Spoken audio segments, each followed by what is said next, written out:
ತನ್ನ ಮಾಯಾಶಕ್ತಿಯಿಂದ ಒಂದು ನದಿಯನ್ನು ಸೃಷ್ಟಿಸಿ ತಂದೆ ಮಕ್ಕಳು ನದಿಯಲ್ಲಿ ಮುಳುಗುವಂತೆ ಮಾಡಿ ತಂದೆ ಮಕ್ಕಳನ್ನು ಬೇರ್ಪಡಿಸುವುದು. ಜೈ ಪರಮೇಶ್ವರ.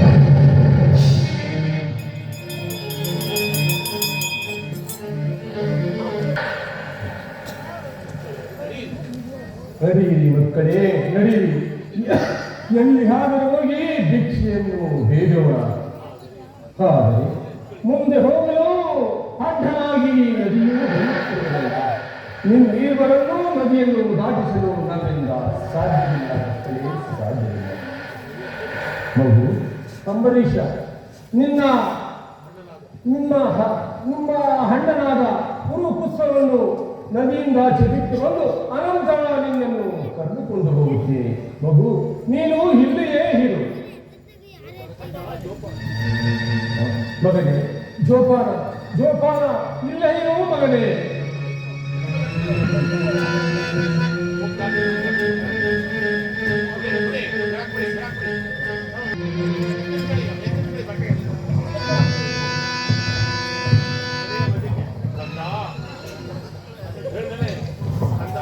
ಕಂದ, ನೀನು ಇಲ್ಲಿಯೇ ಇರು.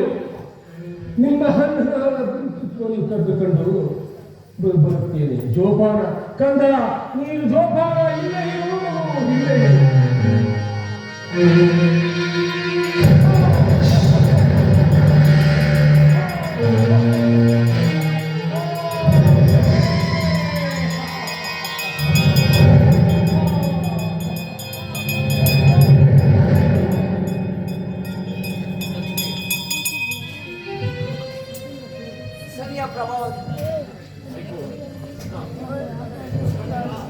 ಪ್ರಭಾವದಿಂದ ಮಹಾದಾತನು ನದಿಯಲ್ಲಿ ಎಲ್ಲಿ ಹೋಗುತ್ತಿದ್ದನು. ನನ್ನ ಮಾಯೆಯಿಂದ ಮೀನಿನ ಬೇಟೆಗಾರರನ್ನು ನಿರ್ಮಿಸಿ ಮಹಾದಾತನನ್ನು ಕಾಪಾಡುವಂತೆ ಮಾಡುವನು. ಮಕ್ಕಳನ್ನು ರಕ್ಷಿಸಲು ಒಬ್ಬ ಗಳ್ಳತೆಯನ್ನು ನಿರ್ಮಿಸಿ ಮಕ್ಕಳನ್ನು ಕಾಪಾಡುವಂತೆ ಮಾಡುವನು.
ಚಳಿಗಾಲ ಹಿಡಿತಾರೆ.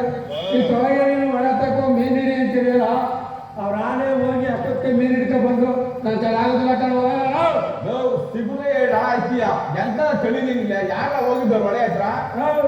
ಅಷ್ಟೊತ್ತಿಗೆ ನನ್ನಿಂದ ಮುಂಚೆಗೆ ಎತ್ತಿ ಆ ಕರಿಕೃಷ್ಣನೂ ಕರಿನಾಥ ಸೀನೂ ಚಟ್ಟು ನವೀನೂ ಹೋಗಿ ಅಷ್ಟೊತ್ತಿಗೆ ಮೀನು ಹಿಡ್ಕೊ ಬಂದ್ರು.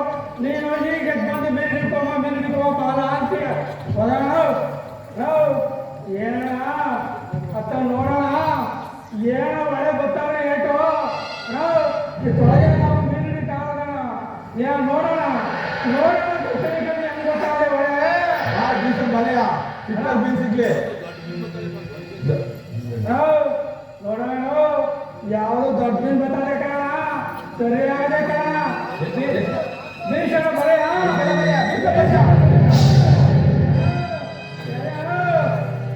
ಏನಾಯ್ತು ನಂಜನಪ್ಪ ದಪ್ಪ ಬಲ್ತಿ ಕಟ್ಟೆ ನಂಜನಪ್ಪ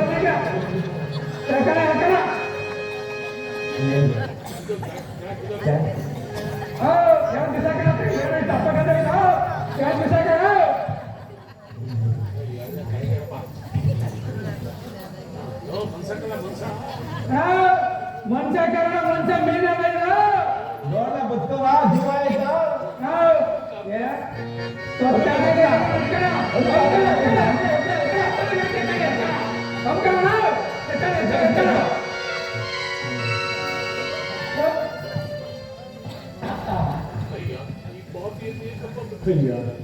ಯಾರಪ್ಪ ನೀವು ಏತಕ್ಕಾಗಿ ಬದುಕಿಸಿದ್ರಿ ನಾನು ಬದುಕಬಾರದು ಬದುಕಬಾರದು ಬದುಕಬಾರದು ನೋಡೋಣ ನಮ್ಮ ಒಳತಕ್ಕೆ ಬಂದ್ಬಿಟ್ಟು ನಮ್ಮನ್ನೇ ಯಾರಪ್ಪ ನೀವು ಅಂತ ಏನ ಸಮಾಚಾರ ವಿಚಾರಿಸೋಣ ಅಲ್ಲ ಕಣಯ್ಯ ನಮ್ಮ ಒಡೆ ಹತ್ರನೇ ಬಂದು ನಮ್ಮನ್ನೇ ಯಾರಂತ ಕೇಳ್ತೀರಿ ಯಾರಯ್ಯ ನೀನು ನಾಳೆ ಕಟ್ಟಿಕೊಂಡ ಹೆಂಡತಿಯನ್ನು ಜನಪಾಲು ಎತ್ತ ಮಕ್ಕಳನ್ನು ಪಾಲು ಮಾಡಿದ ಪಾಪಿಯಪ್ಪ ಪಾಪಿ ನಾನು ಬದುಕಬಾರದು ಬದುಕಿದ್ದು ನೋಡ ಇವನ ಪಾಪ ಪರದೇಶ ಬಿಡವನೆ ಎಂಟಿ ನೀರ್ ಪಾಲು ಮಕ್ಕಳು ಕಾರ್ ಪಾಲು ಪಾಪ ಪರದೇಶ ಬಿಡೋಣ ಕಂಡ ನಾವು ಒಂದು ಕೆಲಸ ಮಾಡೋಣ ಹೆಂಗೋ ನೀನು ಕುರಿ ಸಾಕೋಕೆ ಅಂತಂದ್ಬಿಟ್ಟು ಅವ್ನು ವಾಪಾಟ್ ಮಾಡ್ತಿದ್ಯ ಏನ್ರಿಲ್ಲ ಮಕ್ಕಳಿಲ್ಲ ಏನಿಲ್ಲ ಮುಂದಿಲ್ಲ ಹೆಂಗೋ ನೀನು ಕುರಿ ನೋಡ್ಬೇಕು ಕಾಯ್ತಾನೆ ಕರ್ಕೊಂಡ್ಬಿಡು ಕಣ್ಣಂತ ಸೇರಿ ಜೊತೆನೆ ಹಂಗಂತೀಯ ಏನಯ್ಯ ನಮ್ಮನೆ ಕುಡಿಬೇಕು ನಿಂತೀಯನಯ್ಯ ನಿಜ ನಾನು ನನ್ನ ಸತ್ಯವನ್ನು ಗೆಲ್ಲಲು ಬದುಕಲೇಬೇಕು ನಡೀರಿ ಸ್ವಾಮಿ ನಾನು ಬದುಕ್ತೇನೆ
ಮಕ್ಕಳು ರೋಧಿಸುತ್ತಿರುವರಲ್ಲ. ಅಯ್ಯ, ನೀವು ಯಾರು? ತಮ್ಮ ರೋಧಿಸುತ್ತಿರುವ ಕಾರಣವೇನು? ನಾವು ದಿಕ್ಕಿಲ್ಲದ ಪರದೇಶಿಗಳು. ಓ, ನೀವು ದಿಕ್ಕಿಲ್ಲದ ಪರದೇಶಿಗಳೇ. ನಿಮಗೆ ಅಪ್ಪ ಅಮ್ಮ ಯಾರು ಇಲ್ಲವೇ? ಯಾರಿಲ್ಲ ತಾಯಿ. ಹಾಗಾದರೆ ನೀವು ಚಿಂತಿಸಬೇಡಿ. ನಿಮ್ಮನ್ನು ಕರೆದುಕೊಂಡು ಹೋಗಿ ನನ್ನ ಗುಡಿಸಿನಲ್ಲಿ ನಾನು ಚೆನ್ನಾಗಿ ನೋಡಿಕೊಳ್ಳುತ್ತೇನೆ. ಬನ್ನಿ ಮಕ್ಕಳೇ, ಬನ್ನಿ ಹೋಗೋಣ. ಬನ್ನಿ.